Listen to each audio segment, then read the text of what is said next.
जय हिंद दोस्तों, मैं डॉक्टर राजीव यादव, आपका अपना शिशु रोग विशेषज्ञ। आज मैं आपको बताऊंगा बच्चों में पेट दर्द के कारण। देखिए, बच्चों में मोटा मोटा मान के चलें कि दो ही कारण होते हैं पेट दर्द के। एक होता है ऑर्गेनिक कॉज और एक होता है फंक्शनल कॉजेस। तो ऑर्गेनिक कॉजेज मतलब जो शरीर में जो ऑर्गन्स होते हैं उनके डिस्टर्बेंस की वजह से जो कॉज, जैसे कि मान लीजिए अगर बच्चा नाभि के चारों ओर दर्द बता रहा है, ठीक है, या ऊपर नाभि के ऊपर दर्द बता रहा है और रह रह के दर्द उठ रहा है और काफ़ी बर्निंग के साथ हो रहा है, उसको उल्टी जैसा भी लग रहा है, तो ये बेसिकली क्या होता है, एपिगैस्ट्रिक पेन वाला होता है। जिसमें एपिगैस्ट्रिक रीजन में जो ऑर्गन आते हैं उनमें दर्द की संभावना हो सकती है, मतलब उनसे रिलेटेड कॉज हो सकता है, जैसे कि गैस्ट्राइटिस, गैस्ट्रोएसोफेजियल रिफ्लक्स और अपच, ज़्यादा खाना खा लेना या फिर बाहर की चीज़ें खाना, जैसे कि मान लीजिए चाट खा लिया बच्चा, गुपचुप खा लिया, और जिसकी वजह से गैस्ट्राइटिस होता है बच्चों को, तो वो कॉज होते हैं।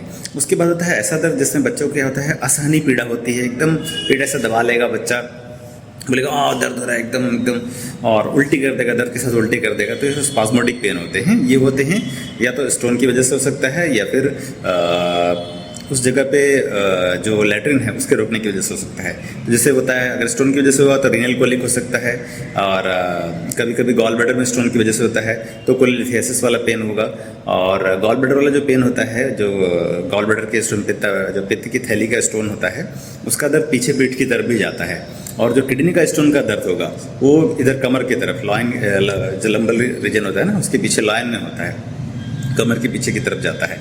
और इसमें क्या होता है, बुखार भी आ सकता है, पायलोनेफ्राइटिस भी हो सकता है, और पेशाब में जलन वगैरह भी हो सकती है।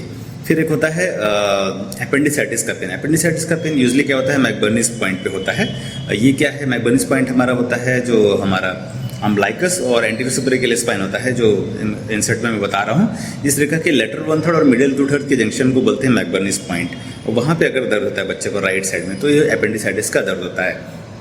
एपेंडिसाइटिस का के जो इनिशियल फीचर होते हैं, इनिशियली क्या होगा, बच्चे को थोड़ा सा डल एकिंग पेन रहेगा 3-4 दिनों से, भूख थोड़ी कम हो जाएगी बच्चे की, खाना पीना छोड़ देगा और छूने पे दर्द बताएगा, टेंडरनेस होगी, ठीक है। तो ये एपेंडिसाइटिस की फीचर होते हैं, एपेंडिसाइटिस वाला दर्द अगर हुआ तो। फिर एक होता है सिस्टाइटिस वाला। सिस्टाइटिस मतलब ब्लैडर का स्टोन या ब्लैडर का इन्फेक्शन। तो इसमें क्या होगा, नाभि के नीचे में बच्चा दर्द बताएगा और तेज असहनीय पीड़ा होगी, रह रह के दर्द होगा, पेशाब में जलन होगी, और बच्चा जब पेशाब करेगा तो उसको गरम गरम सा एहसास होगा। तो ये होता है कारण। फिर उसके बाद होता है लेफ्ट साइड में पेन। लेफ्ट साइड में पेन जो होता है तिल्ली की वजह से होता है, स्प्लीन में इन्फेक्शन की वजह से हो सकता है, किडनी में इन्फेक्शन की वजह से हो सकता है, और कभी कभी गैस का जो दर्द होता है वो भी लेफ्ट साइड में एपिगैस्ट्रिक रीजन में जाता है। और फिर उसके बाद एक लंग का भी कॉज होता है। जैसे मान लीजिए कि लंग के निचले सिरे में कोई एब्सेस आ गया है, तो उसकी वजह से ही बच्चे को दर्द होगा, ठीक है, निचले सिरे में, सब कॉस्टल रीजन में। जैसे मान लीजिए आइम्बिक लीवर एब्सेस हो गया, तो उसमें भी नीचे के हिस्से में दर्द होता है और रिफर्ड होता है। और इसमें क्या होता है, शार्प शूटिंग पेन होता है और साथ में ठंड लग के बुखार भी आता है अगर शरीर में कोई एब्सेस हो तो। फिर उसके बाद मान लीजिए कॉन्स्टिपेशन है बच्चे को, तो कब्ज की शिकायत है तो क्या, कोलन लोडेड रहेगी, बहुत ज़्यादा वो फुली सी रहेगी, पेट फूल जाएगा, और जो कड़ा लैट्रिन है वो निकला ही नहीं है, और हो सकता है नीचे में बच्चे के फिशर होते हैं, जिसकी वजह से जब लैट्रिन जब नीचे आ रहा है तो बच्चों का आसानी दर्द हो रहा है, बच्चा रोकता जा रहा है, इस तरह से करते करते करते करते करते पूरा बधा गया है और पूरी कोलन जो है उसकी स्टूल से लोडेड हो गई है। और जब पास हो रहा है तो बकरी की लड़ी जैसा छोटा निकल रहा है, जिससे जो चिराया हुआ जो मतलब जो फिशर है वो और चिरा रहा है, जिससे बच्चा रोकता जा रहा है और दर्द बढ़ता जा रहा है पेशेंट का। तो ये भी देखना है, बच्चे के गुदा मार्ग का एग्जामिनेशन करना है, वहाँ देखना है कि कहीं फिशर तो नहीं है बच्चे को, जिसकी वजह से कोलन लोडेड हो गई है और बच्चे का कोलन लोडेड होने की वजह से उसको दर्द हो रहा है।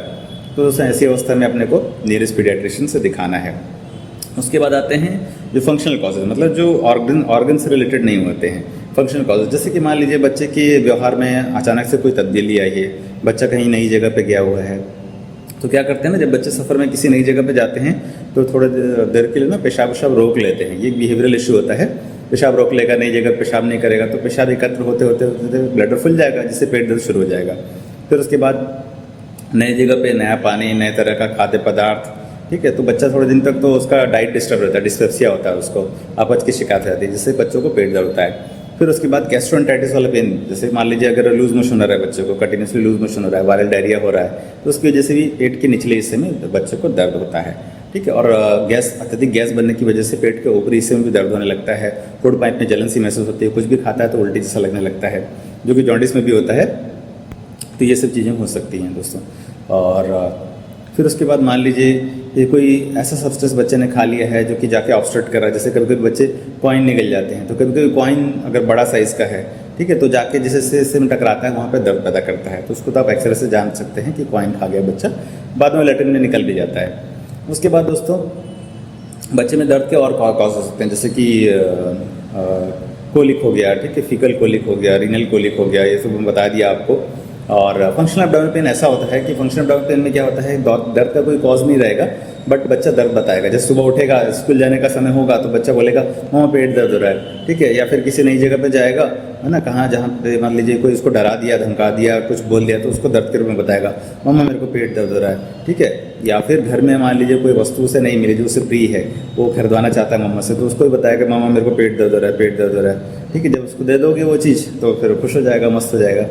तो ये फंक्शनल कॉजेज होते हैं एब्डोमिनल पेन के, मतलब कोई कारण नहीं है, दिख नहीं रहा है कोई कारण, फिर भी बच्चे को दर्द है। मतलब क्या कर रहा है बच्चा जो अपनी डिमांड पूरी करवाना चाहता है, या फिर बच्चे के मन में अगर स्ट्रेस होता है तो उसको वो दर्द के रूप में बताता है, तो उसको बोलते हैं फंक्शनल एब्डोमिनल पेन। तो फंक्शनल एब्डोमिनल पेन के लिए कुछ नहीं करना है आपको, थोड़ा सा क्या करना है, एक साइक्लोफॉर्म आता है, ड्रॉप फॉर्म में आता है, सिरप फॉर्म में भी आता है। तो अगर बच्चा 5 साल से छोटा है, 1 से 5 साल के बीच है, तो उसको ड्रॉप फॉर्म में दे सकते हैं आप। उसको करीब जैसे मान लीजिए 1 साल से छोटे बच्चे का बता रहा हूँ मैं, तो 1 साल से अगर छोटा बच्चा है तो 0.5 ml QID साइक्लोफॉर्म ड्रॉप दे दीजिए। 1 साल से लेकर 1.5 साल के बीच में है बच्चा तो उसको करीब 1 ml QID दे सकते हैं, और 1.5 साल से 2 साल के बीच में है तो करीब 2 ml QID दे सकते हैं बच्चों को।